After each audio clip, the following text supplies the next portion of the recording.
Assalamualaikum warahmatullahi wabarakatuh. Perkenalkan, nama saya Siti Naifa Aulia dari kelas BC 232.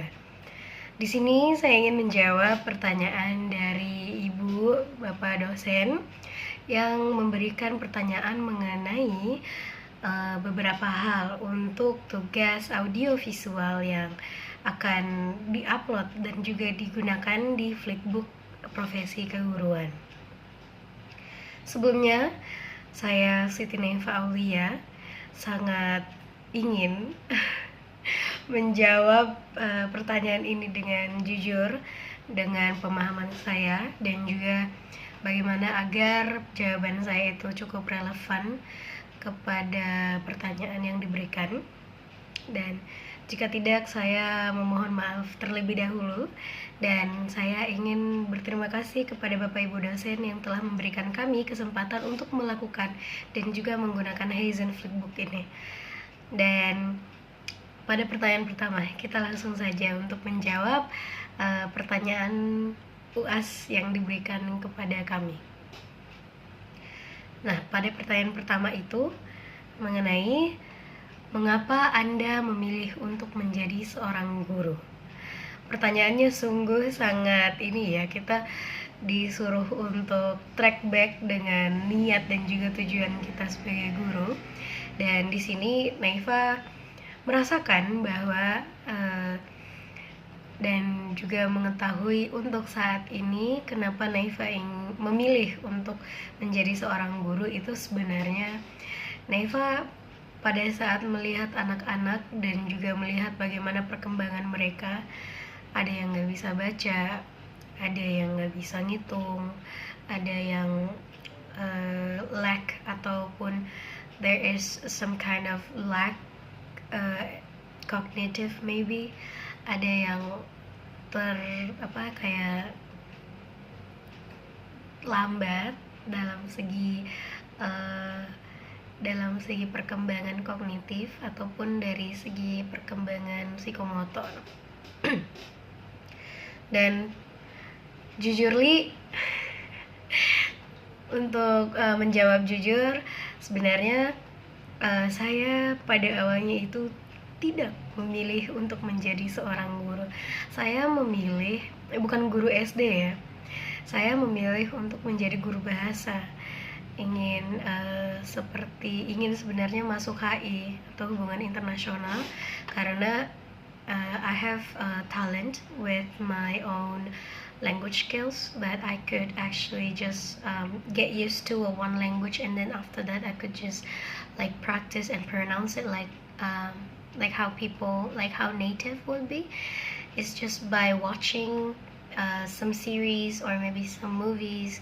So I have that talent, I have that skills that it really provide me to be a language teacher if I really want to learn it deep down.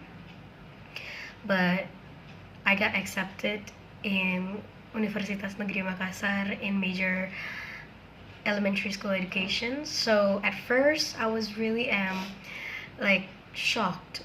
The first thing that I feel like I wanted to join this major is because that it has a bilingual in it. So I was like, oh, maybe they're studying in English. But sebenarnya ya realita itu sungguh sangat berbeda dengan ekspektasi.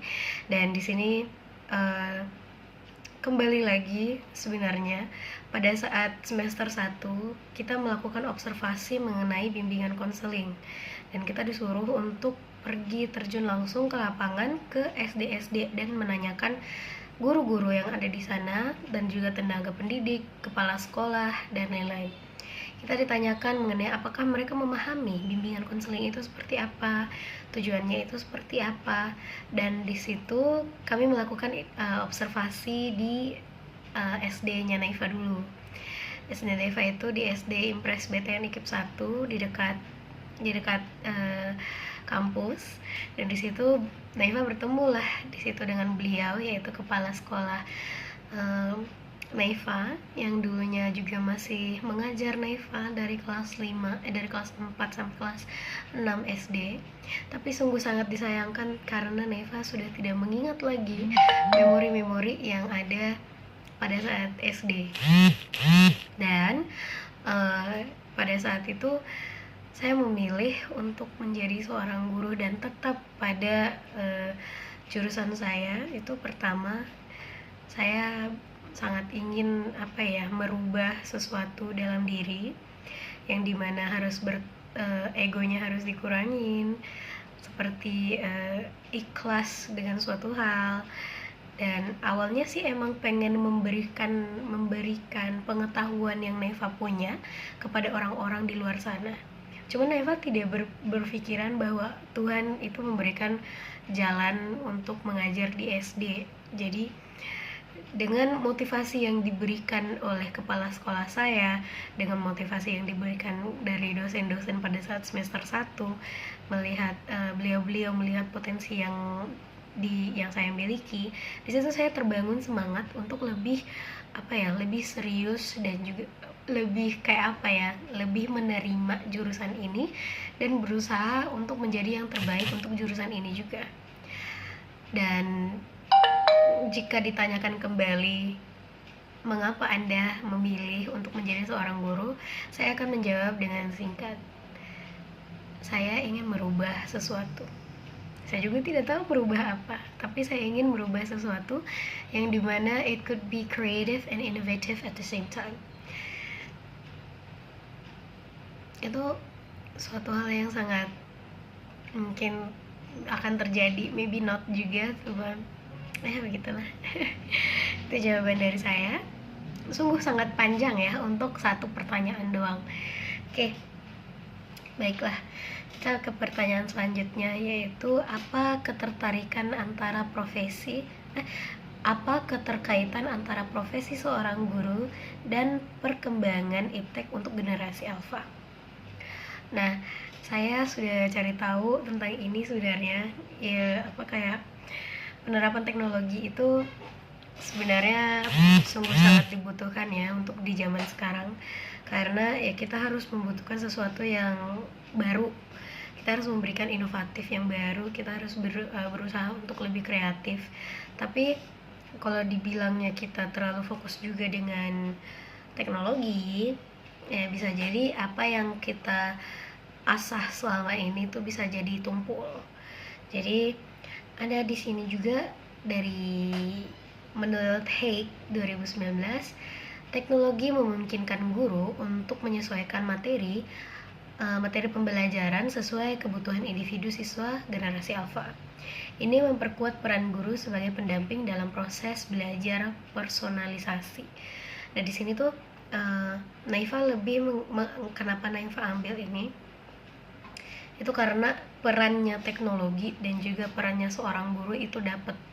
Jadi walaupun teknologi ini sebagai hanya alat pembantu dan bukan alat utama untuk belajar, itu suatu hal yang baik, karena inti dari sebuah pembelajaran itu adalah ajaran yang diberikan oleh seorang manusia dan juga manusia yang lainnya.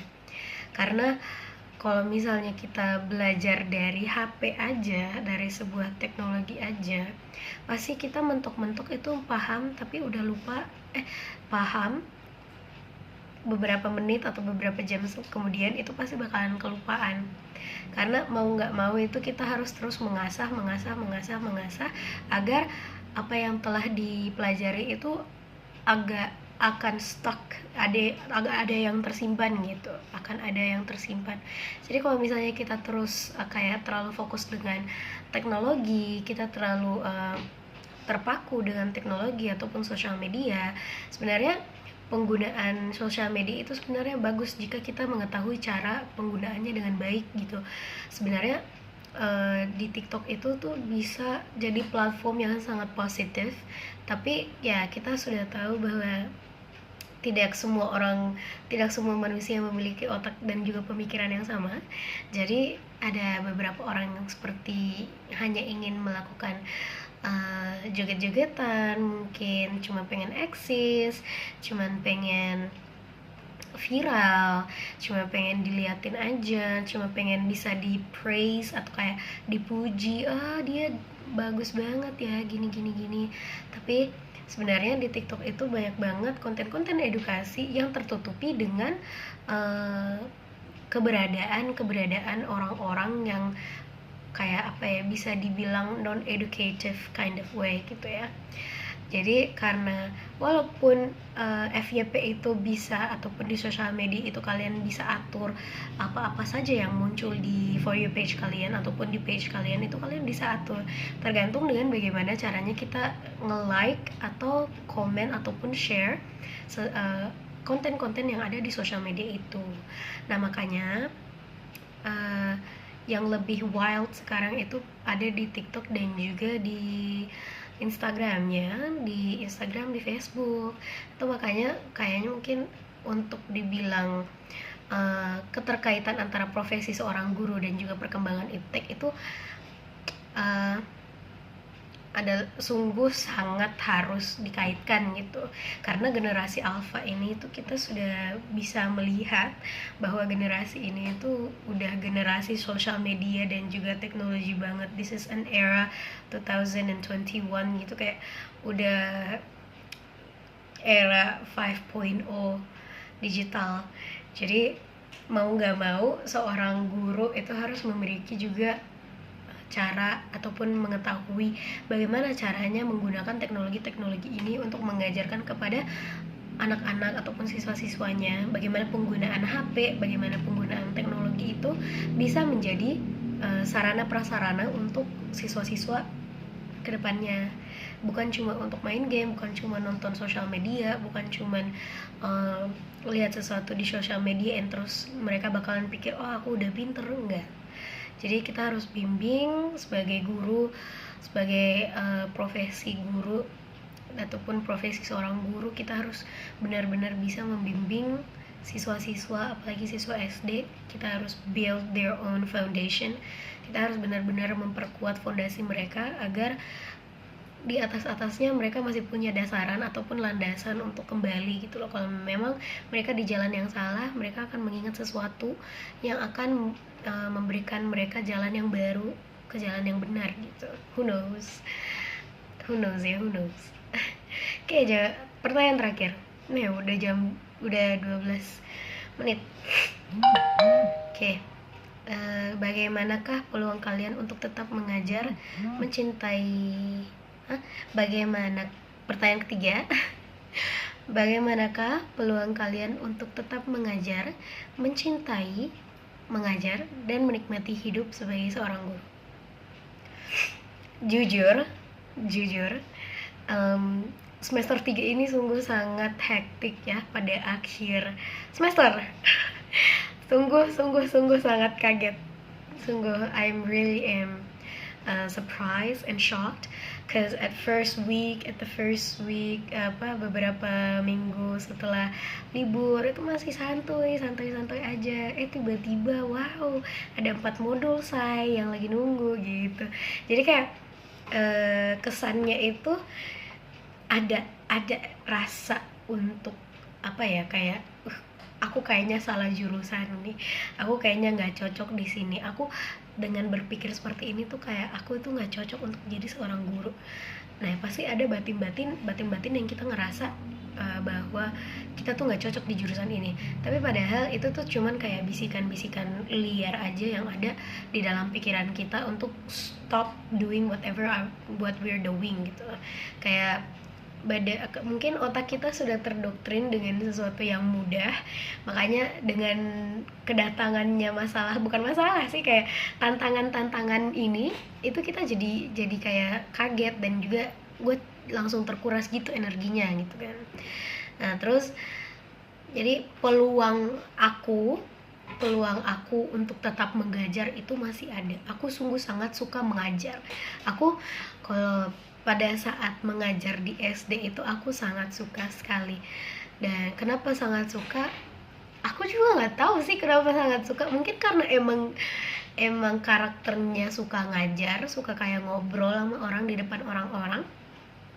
Jadi kayak rasanya tuh vibes-nya tuh enak banget, warming kayak merasa emang kayaknya cocok di sini gitu, dengan cita-cita ingin berbicara di podiumnya UNICEF. Oh my god, tinggi banget.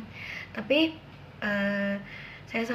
untuk berbicara di podium itu pun saya masih merasa tidak pantas untuk berada di sana ya, belum pantas. Mungkin kedepannya saya bisa memperkembangkan diri, memperbaiki diri, dan dapat berbicara di atas podium itu.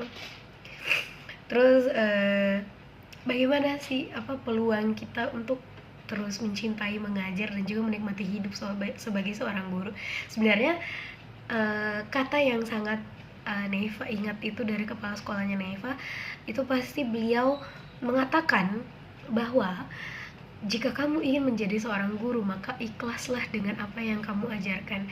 Yang kamu ajarkan adalah ilmu, dan ilmu itu akan terus mengalir terus jika mereka ingat. Jadi usahakan apa yang kamu ajarkan itu akan terus teringat oleh siswamu, agar kamu terus diingat, dan juga ilmu-ilmu, amal-amalan yang kamu berikan akan menjadi amal jariah di akhirat nantinya. Jadi kayak pada saat dengar itu tuh aku kayak setiap memikirkan bahwa kalau awalnya itu jadi guru tuh nggak terima, awalnya masuk di jurusan PGSD itu aku nggak terima karena temen-temenku semuanya di Unhas, aku doang yang di UNEM. Itu udah mulai merasa kayak udah ikhlasin aja, jalanin. Dan di situ mungkin aku masih oke dan fine aja pada semester ini, karena ada banyak teman-teman yang bisa dibilang sangat suportif dengan diriku, dan juga kami saling support satu sama lain. Jadi mungkin untuk saat ini peluangnya itu sangat besar untuk untuk tetap mengajar dan mencintai mengajar dengan menikmati hidup menjadi seorang guru.